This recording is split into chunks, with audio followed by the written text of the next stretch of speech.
I'm David Stratton, and I'm talking about A Quiet Passion. British director Terence Davies makes films about families, usually dysfunctional families.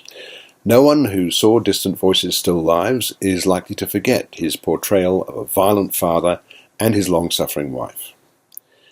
The only kind of brutality in his latest film, A Quiet Passion, is of the mental kind.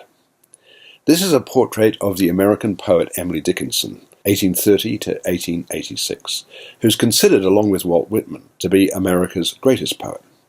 And Davies' insights into her troubled life make for a challenging but ultimately rewarding exercise in screen biography.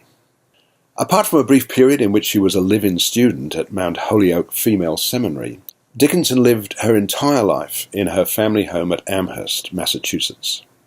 Beautifully portrayed in the film by Cynthia Nixon, Emily is a woman who, though she reacts against the restrictions that were directed against members of her sex at the time, is unable to do very much about it, except to write her poetry, little of which was published in her lifetime.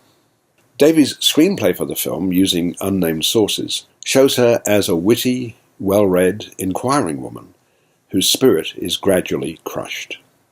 Her father, played by an almost unrecognizable Keith Carradine, a long way from the sorts of characters he played in the past. Remember him in Nashville? He is tolerant with her. He gives her permission to write her poetry in the middle of the night when she can be undisturbed, and he encourages her to find a publisher for her work, though the editor of the Springfield Republican, the local newspaper, tells her that women cannot create the permanent treasures of literature. Emily's greatest ally is her sister Lavinia, Jennifer Ale, usually known as Vinnie, a placid woman who sees the best in everyone, but who frequently chides her sister for her inflexibility and rudeness. Their brother Austin, Duncan Duff, marries Susan Gilbert, Jodie May, who becomes, in effect, another sister for Emily, who is later outraged when she believes Austin is cheating on her. Emily also becomes close to Vryling Buffum, Catherine Bailey, another free spirit. Will you go with us to church, Miss Buffum? Of course not.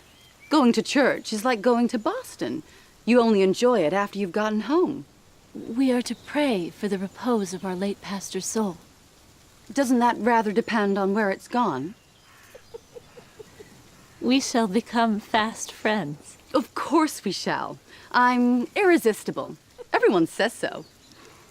When the new pastor does arrive, you must point him out to me. So that you too may be saved. No. So that I will know whom to avoid.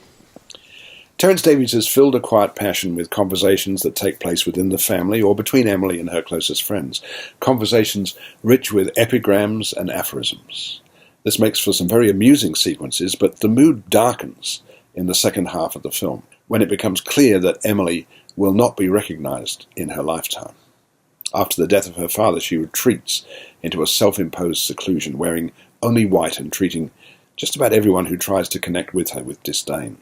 She's also unwell. She's diagnosed with the incurable Bright's disease. Davies doesn't shrink from the challenges this darkened mood poses for the audience. Emily is not a feminist destined to triumph like Sibylla in My Brilliant Career. Hers will be a less happy destiny. But A Quiet Passion is a memorable film with a memorable performance, and I'm giving it 4 stars.